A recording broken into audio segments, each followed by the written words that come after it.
Hello boys and girls, do you know Mr. Warren HUART? Of course you know him, because he has produced bands like Aerosmith and Ace Frehley, and he has worked with even heavier bands like Korn. And you know his YouTube channel, Produce Like a Pro. He's a friend of mine, and I'm staying at Warren HUART's studio right now, which is Spitfire Studios. And today we're gonna do the first studio tour ever. That means Warren's gonna show us all his gear, all his mics, his console, his monitors, his guitars, everything. And hopefully he will tell us some cool stories. So let's meet Warren and let me show you where the magic happens. Follow me.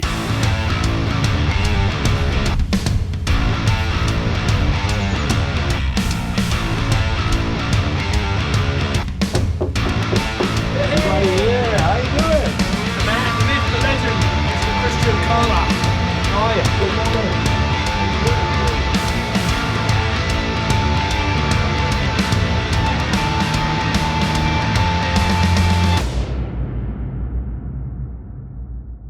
You told me it's his first studio tour ever. Yeah, I get asked all the time to do studio tours. And frankly, we're always so busy working to turn our mindset around to do that. So it's difficult. So I'm glad that you want to do it. Of course. I love gear. Yes. Who doesn't? Let's start with the biggest piece of equipment here. Biggest piece of equipment, the SSL. SSL. It is. It's interesting because it's a hodgepodge. So what it is, it's a 4,000 frame, and it's got a 4,000 center section here. So it's all. That's all. You know, SSL 4000. In fact, it has. There you go. SSL 4000E. However, the channels are a mixture of all kinds of craziness. So I'm not a massive aficionado. But you bought it like that? Or you bought it like this, okay. yeah. So for those of the smart people out there, there's the black EQs, and it goes by here. So there's the black EQs, there's the brown EQs, of which there's two different vintages of the brown. See, they're two different colors. Then there is the red ones or the orange ones, and more browns out there. There's like a mixture of all that, and everybody's got a different opinion on what they prefer the sound of. Okay. So it's SSL 6000 channels in a 4,000 frame. Yeah. Okay. When did you buy it and how old is it? It is, I think it's 1986. And the desk doctor, Bruce, has kept it running. And the first time he ever came in here, in fact, actually, he looked at it and he's like, I know this console. I'm like, how can you know this hodgepodge of a console? And he goes over and he pulls out a channel, and he has his signature on it. And he had installed it, and it was from the Johnny Carson TV show. Oh wow! Which explains why it's 40 channels, and because most of the smaller format, I mean 40 is huge, but most SSLs when you go into rooms now, like the one you just used, probably like 60, 72 channels, they're usually massive. Yeah, right. So 40 was only ever in like TV stations or educational institutions where they didn't need like tons of things. But that's a nice format, isn't it? It is a really nice format. It's pretty perfect for me. We use pretty much every channel. I can see you are actually still mixing on this, right? It's not just... Yep. Yeah?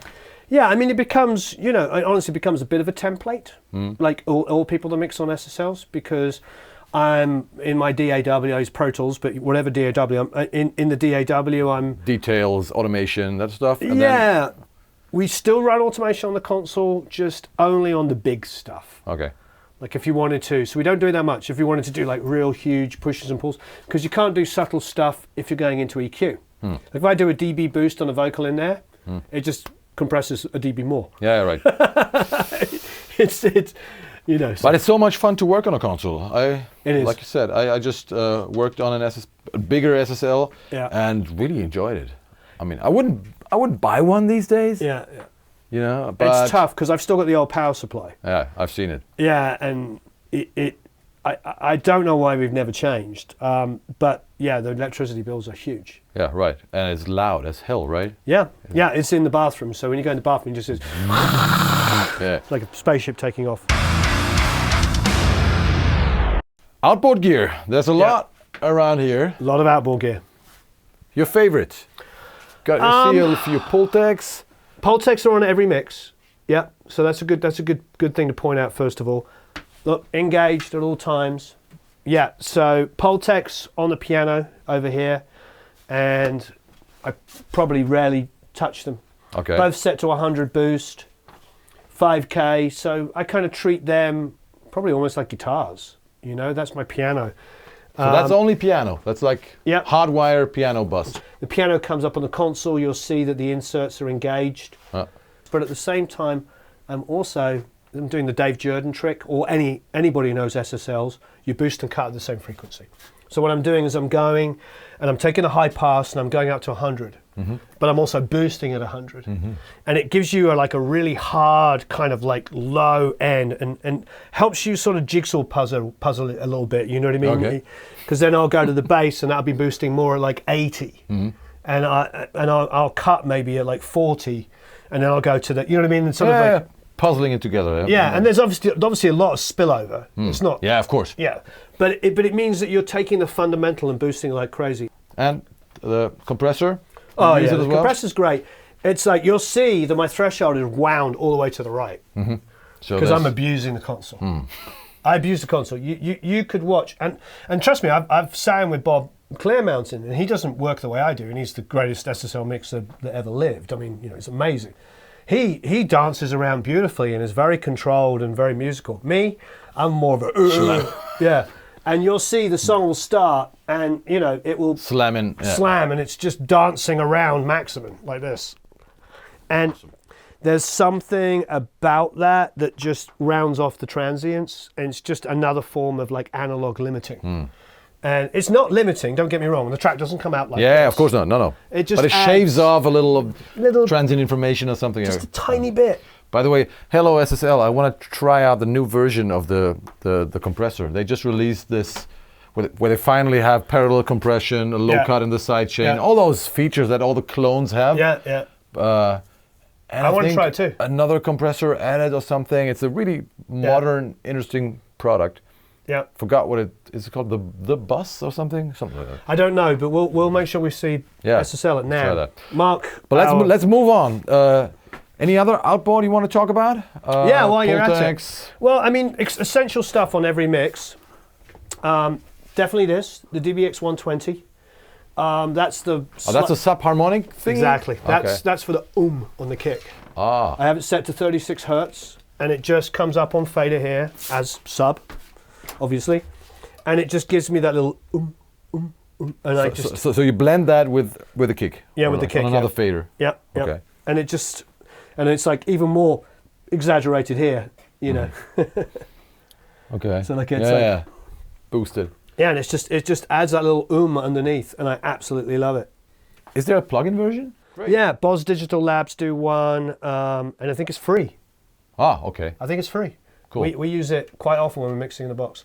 Other essential stuff, I'll just tell you the stuff that we always use. Other essential stuff is the Phoenix EQs are really, really nice on guitars. Those are Neve EQs more or less, or? Nah, Phoenix is a really good company. I should give them more shout outs because the guy, Robin, that runs it is just a sweetheart. And I think it was started, or one of the first products was done by Jeff Tanner, of course, as you're saying, was a Neve specialist, used to work at Neve.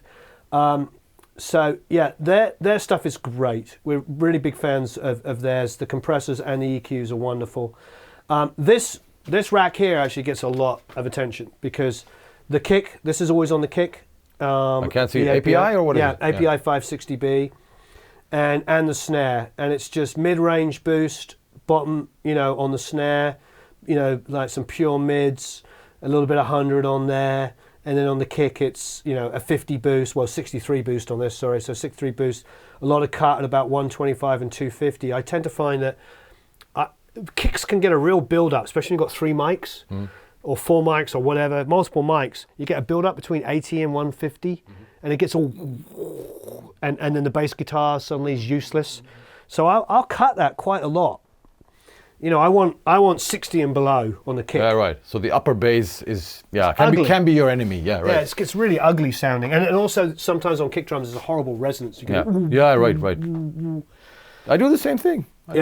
We do it different in different ways, music, but yeah, right. And then of course this on bass guitar is just amazing. Which is what? So that's a Poltec, an official Poltec in a 500 series. Oh, wow. But it's not tube. It uses API op amps, 2520s.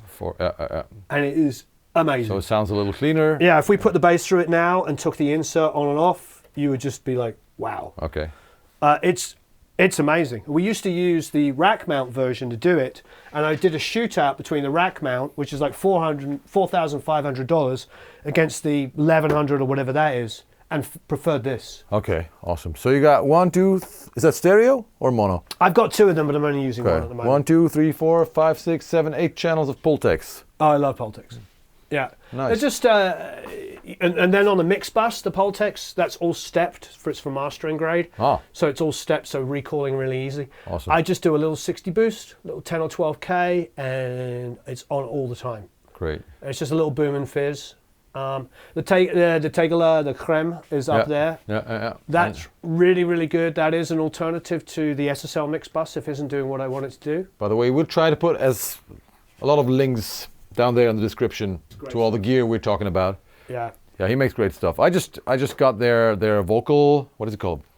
Vocal leveler, like I haven't used it yet. It's great. It sounds really dirty. Yeah. So it's not a clean compressor. Yeah, that's good. But it just works. So first I was a little, because you instantly get a lot of, let's call it saturation or something. Yeah. So I did a vocal session with it, and first I was a little. Yeah, and then you fell in love with it. Yeah, it works so nicely in the mix. Right. So usually I try to stay a little cleaner. Typically I go for a distressor. Yeah. But I used it, and it just worked. You could really see like the waveform like being shaved off slightly. But that's the way it's supposed to sound. Great. That's great. I love what he does. Yeah. I think, and his business model is fantastic. Yeah, right. He'll send it to you. Yeah, for 2 weeks, check it out. Try it out. If you want to buy it, buy it. I think 99% of the time people buy it. Yeah, right. There's a Telefunkens at the top. Yeah. V76s. I don't use them as often as I should. I'm a huge Beatles fan. Obviously they're not V72s, but they're very similar sounding. Not the same. I know people can say that, but I don't use them as often as I should. They are really amazing on bass when you're tracking, because they just seem to add a lot more low end, and they do round out the high mids. And they have a fixed level, right? A fixed gain, or no? You can. No, I mean, well, they've been modded, yeah. Okay. So those are modded, yeah. But DBX 165 gets used on all vocal tracking, and it goes into the 1176 underneath all vocal tracking. That's the Mike Klink, Jack Douglas, like every producer I've ever worked with, pretty much their favorite. Eric Valentine told me that's his favorite chain. It's basically a 160 or 165 is a 160 VU. It's just got variable attack and release. However, like all of us that own it, I use it on auto. So it's just a 160 VU going into 1176. It's an incredibly famous chain. Basically, you just tap the 160. If the needle's moving, you're over compressing. Okay. Because it's just the old VUs. They're basically like, if it compresses that much, it goes, okay, they're just slow.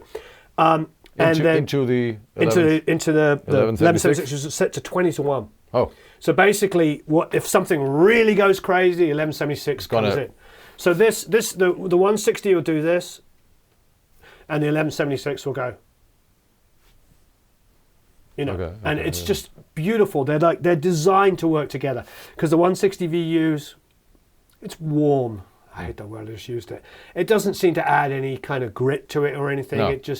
But it definitely feels like and the 1176 is all grit. Yeah. And that just passing through combination is just fantastic. Interesting. Those two together. Some people do the same thing but using an LA2A first. Yeah, right. I just find an LA2A, sometimes it's still compressing, and I don't want, you know what I mean? It's not fast enough for me. Yeah, me too. Yeah. Great on tambourines. Never used it on tambourines. It is. What happens is the first hit comes in. Yeah. So you get a tambourine track. You get one transient, and then the rest of it's just a blob of tambourine. It's great, and all the tambourine's thick. There's still a few more things on that. That's that rack here. This rack here, there's like 2 or 3, 4 things that are used all the time. 5 things. This rack, every single thing here is used. So that's our snare, our mix bus, all of, and that's the vocals. all of that's labeled is used all the time. So you've got bass amp, bass DI, acoustic guitar, 57, piano, and those are all BAE 512s. Sorry, 312s. I don't know why I said 512s. API. Yeah, API style. The brown ones are the Avidas modded ones. They're amazing. Then all the multi-effects. Are you still using the Lexicon hardware? What is it, but PCM 70, 80? What is it? It's a 90, PCM 90. Okay. But we print. We print Print through to the Pro Tools hardware and then just have it recorded in the session. Okay. The next one down is another Brent Averill 1073. That's amazing. That gets used every day. The 1028 is our vocal mic pre. That's why it's up there, just so we can be adjusting it at all times.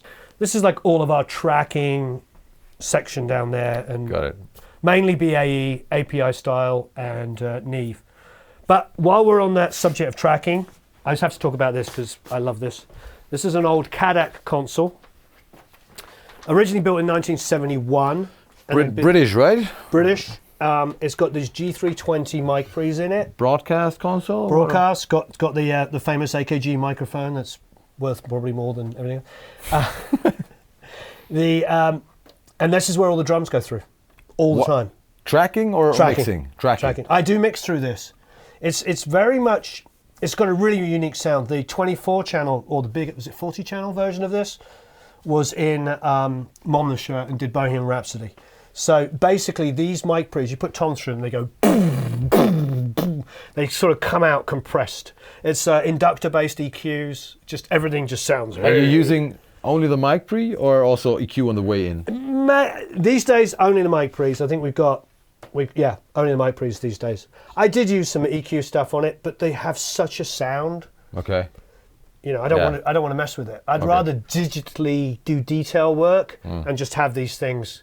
They sound like they're saturated without being saturated. I mean, you don't hear audible distortion. You just it almost feels like there's a parallel going on. A lot of people say that about Helios as well. Have you had a chance to? Never personally worked on one, but yeah. Yeah, they always feel like there's something else. But that's the drums. That's the sound of the drums. Great. Yeah, absolutely love it. And it's a good piece of history because it comes from Pi Studios. Yeah. So it did like Who and Bowie and tons of stuff. That particular concert. Yeah, like a little cheap mic. You know, like, I mean, you can't really. Yeah, it's a U47. I think it's 1953. It's almost as old as Eric. He's not laughing. He's not saying anything. But anyway, yeah, it's beautiful. We do honestly use this all the time now. We are the two Germans here. Yeah. There's a lot of Germans here, let's be honest. We do use this a lot of the time. Austrian, obviously. The 1040. This is a great mic. That is the remote controllable flagship mic from Lewitt. Yeah, it's not cheap. It's $3,500, so it's not a cheap microphone. But this is... but it sounds a lot more modern than this, right? A lot more modern. Because I got that one too. I don't have a original U47. Yeah, you're like, do you want to buy a new car or get a microphone? Yeah. I just take this one home. It belongs to me, you know. I brought it from Germany. Everybody's got to believe me. Yeah. The British guy stole it. It's German. It has to go home. Right. It needs to go home. I'll take it home. Take it home back to Berlin. And then the AEA microphones. We also have some original RCAs. We have a pair of these. Probably next best, talking of Neumann, is the KM56, which is like the ultimate acoustic guitar. I mean, the Beatles actually use them on guitar amps as well. You just have to be careful with the sound pressure. How are those? I mean, those are basically RCA.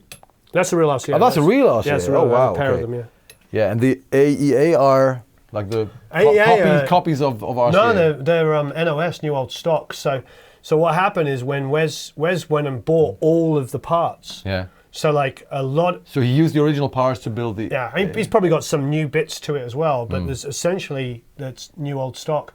That's about as faithful as you can get to an RCA. And never used them, how do RCAs sound in comparison to, let's say, Kohles or Royers or... The Royers definitely... More mid-rangey, right? Yeah, the Royers definitely have a more extended frequency response than, say, this does. And more highs as well, right? Yeah, but this definitely has a good mid-range. It has a really pronounced 3 to 5K area, so it's pretty good on many sources. As full sounding as a Cole's, because those are my go-tos if I want that ribbon thickness, you know, like. The Kohle doesn't do anything above 12K, does it? Yeah, 12, 13K just goes, just disappears. Which makes it sound fat, you know.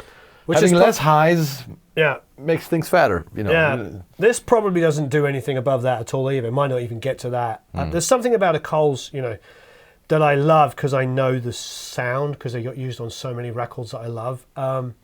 We've used them a lot, Kohle's a lot on overheads. When you're in really unbelievably bright rooms.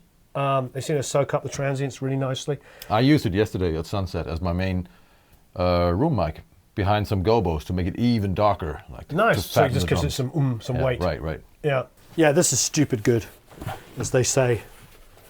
This is absolutely ridiculously good. So yeah, this is the old, was it BK15 or whatever? It's basically that. And this is, so this on guitar amps is just fantastic. Like really looks good. very modern.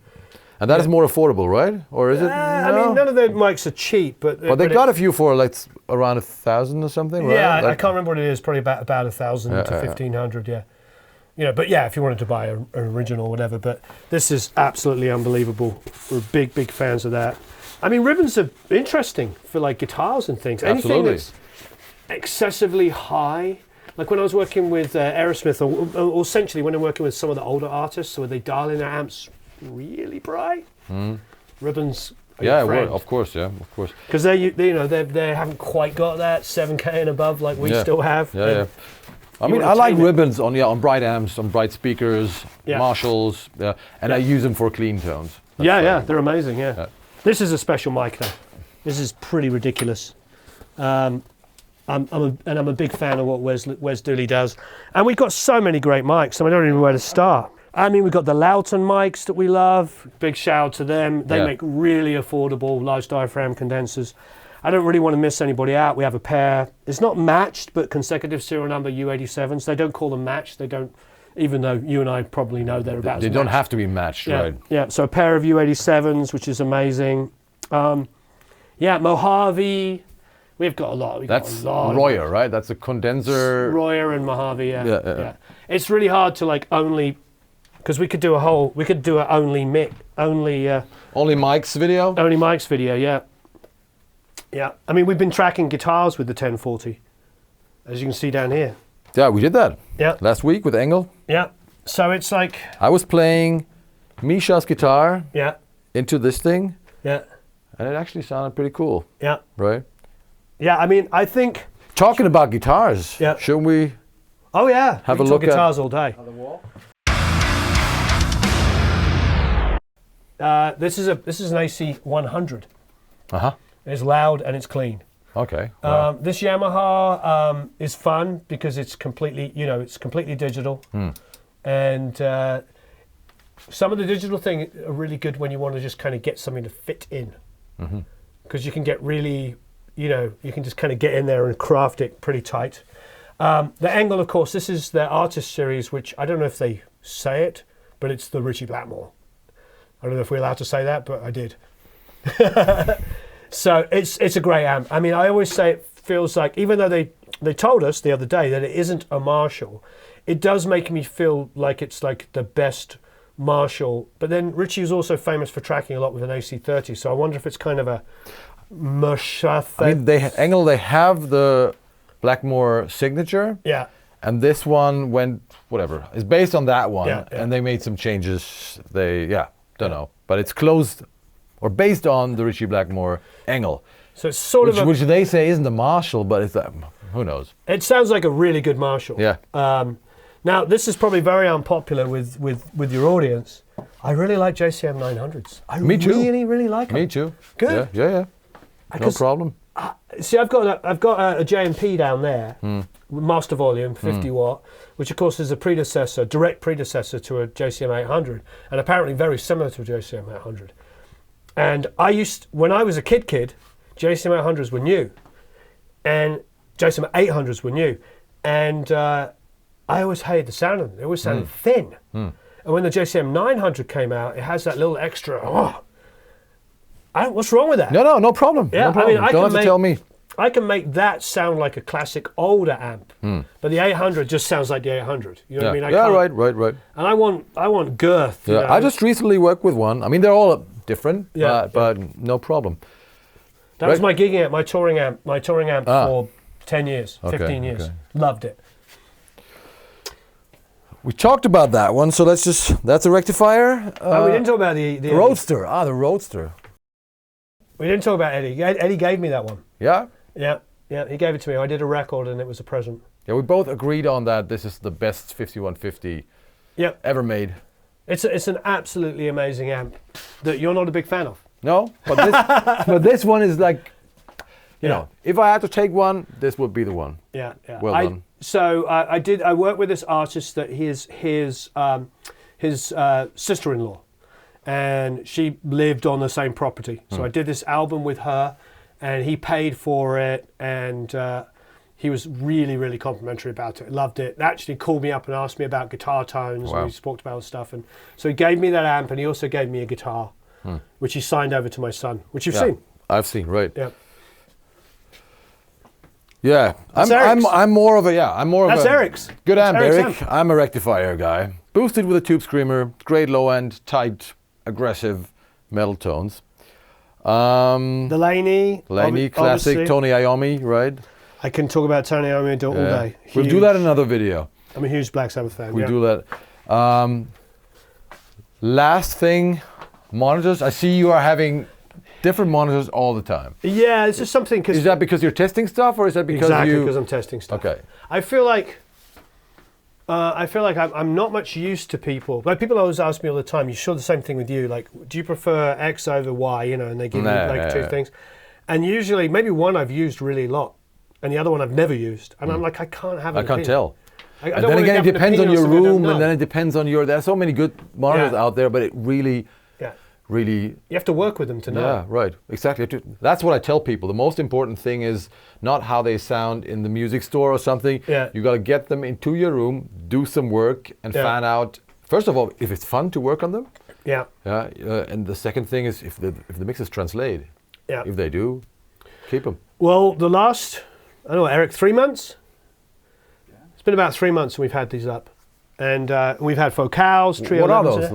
So basically, it's a speaker designer and a famous Australian producer got together and designed the speaker they want. Okay. I mean, it's essentially, you know, an Augsburger because it's really loud. They're 650 watts each.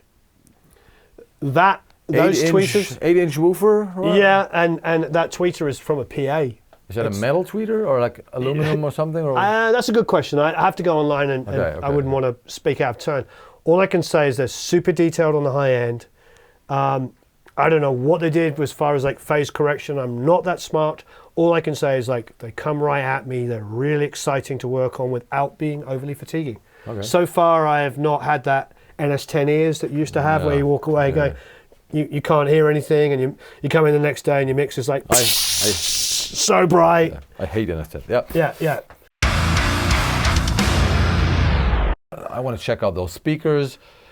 I'm gonna maybe record some guitars in here or something. I don't know, but I will check out all the gear I can. Thank you so much for showing me everything. Thank you. And let's have a great time together, right? Yeah, we're going to be at NAMM-tastic. So stay tuned. There will be a lot more nice videos coming from LA. See you in hell, motherfuckers. Thanks for watching. Bye-bye. Have a marvelous time. Nice.